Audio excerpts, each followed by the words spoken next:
My twins are 5 and we're still not doing any gifts. That means not for birthdays, not Christmas presents under the tree, but I promise you, you do not need to feel sorry for them. They are not missing out.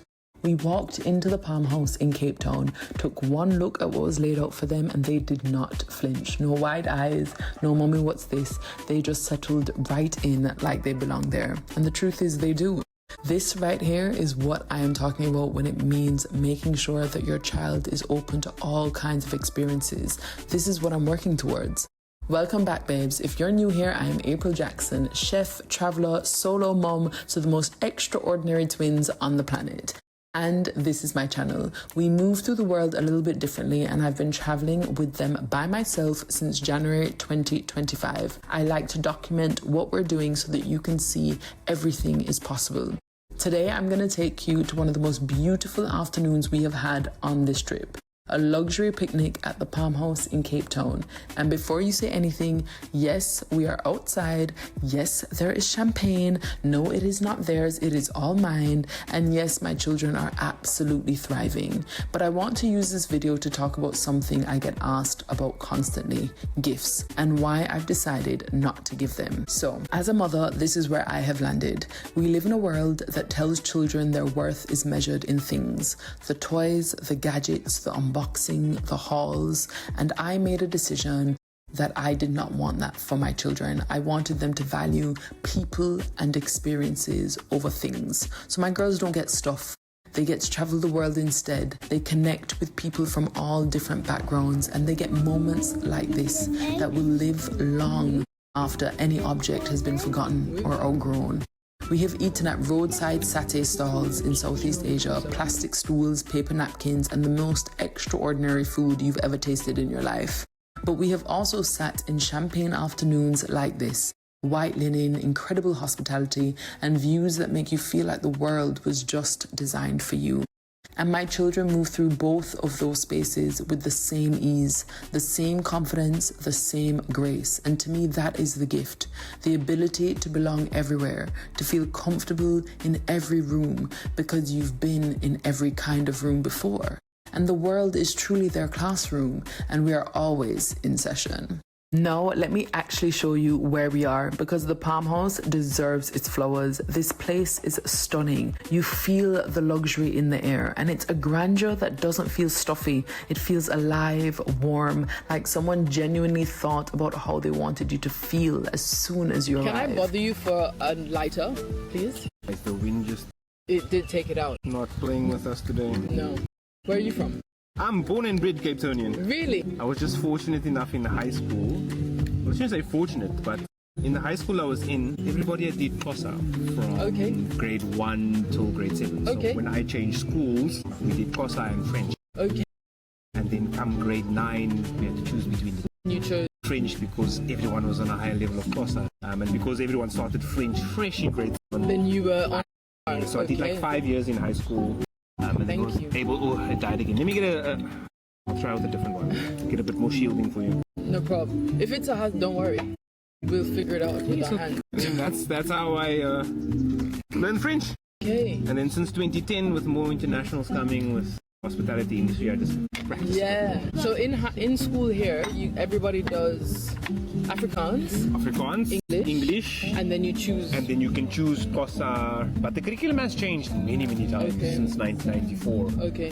So that's changed a lot. Yeah. Some people do Portuguese, some people do French, some people do Spanish. It does change. I mean, there are 11 or 12 official languages, including South African Sign Language. Wow. In South Africa. So most people come out of school speaking at least 2 fluently. At least 2 fluently, so depending on your ethnic group. So a lot of the Ndebele tribes, so that's your Xhosa and Zulu. A lot of those can understand each other, as well as Zimbabweans. Shona is okay. So if you understand the basics, then you can kind of switch and understand what people are saying. Do you feel that in South Africa, because there's 12 languages, but also presumably there's differences in culture more than language, do you still feel like there's a sense of oneness of being South African? Yes. So since 1994, with the Truth and Reconciliation Committee that Nelson Mandela put forward, and just help people forgive the apartheid leaders, what had happened. Okay.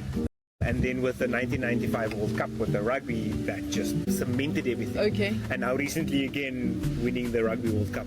Right. That just everybody together, yeah. Cool. And then there's our Heritage Day where everybody is asked to wear their cultural clothing on the day. It's the National Pride Day as well, so everybody's out pride. So it really does sort of tie the different communities together. The only disparity is more the poverty lines between lower, middle and upper class. Big middle class. Okay. And then depending on which province you're in, because that also changes the ethnic group. The picnic spread that they put together for us was something else. This was not an afterthought. Every detail, the presentation, the flavors, the way it was laid out, you could feel the intention behind it. My girls were in it, asking questions, tasting everything, absolutely present.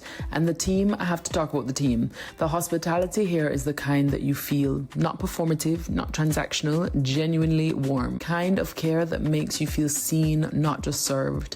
We were looked after in a way that I will absolutely remember. And more importantly, so will my girls. That quality of welcome, it costs nothing to give, but it means everything to receive. We've been moving through the world now for over a year. Bali, Thailand, Cambodia, the list goes on. But we always love our time in Cape Town. It is our second time here. And every stop has added something to who these girls are becoming. They have learned to read menus. They have learned to say thank you in so many languages. They know how to greet people across cultures. They understand that the woman selling fruit on the side of the road and the maitre d' in a white jacket both deserve the same respect, the same smile, the same full attention.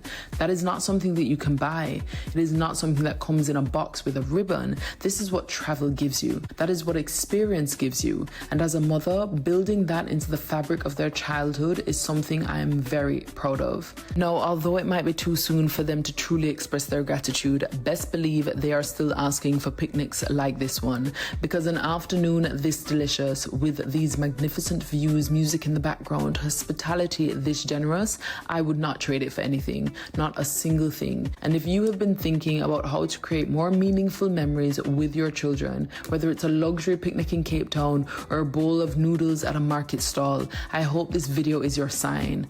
The magic is in the moment, it's in the people, it's in showing up fully and letting your children see you do it. And for all the naysayers that say that traveling with your children is a waste of time because they won't remember it or it's not worth the hassle, you could not be so wrong. I think we underestimate how much our children are watching us, not just listening but watching. They're taking notes on how we enter a room, how we speak to the person who takes our order, how we respond when something doesn't go to plan, how we carry ourselves when we are the only ones who look like us in a space. My girls have seen me navigate it all. The rooms where I was the most dressed up person, or probably not dressed up enough. The circumstances where someone has spoken to me with a tone that was less than desirable. But again, I always remember that I have to lead by example. They've watched me choose joy consistently, deliberately, in every country and at every table. I believe, genuinely believe, that this is shaping who they are going to be as women. Not the things that I've bought them, not the brands on their back, but instead it will be the memories in their bodies, the muscle memory of knowing how to be present, how to be grateful, how to be curious about the world rather than afraid of it.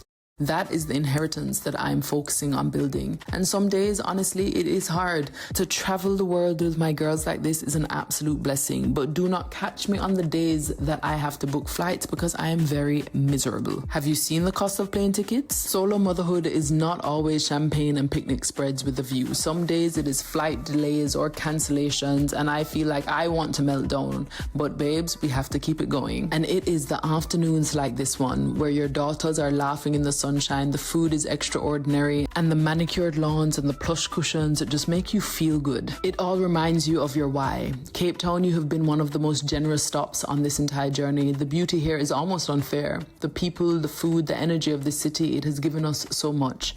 And the Palm House gave us an afternoon that we will carry with us long after we've moved on to the next chapter.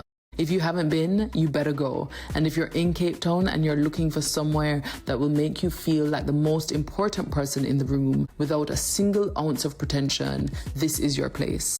My darling, you're welcome.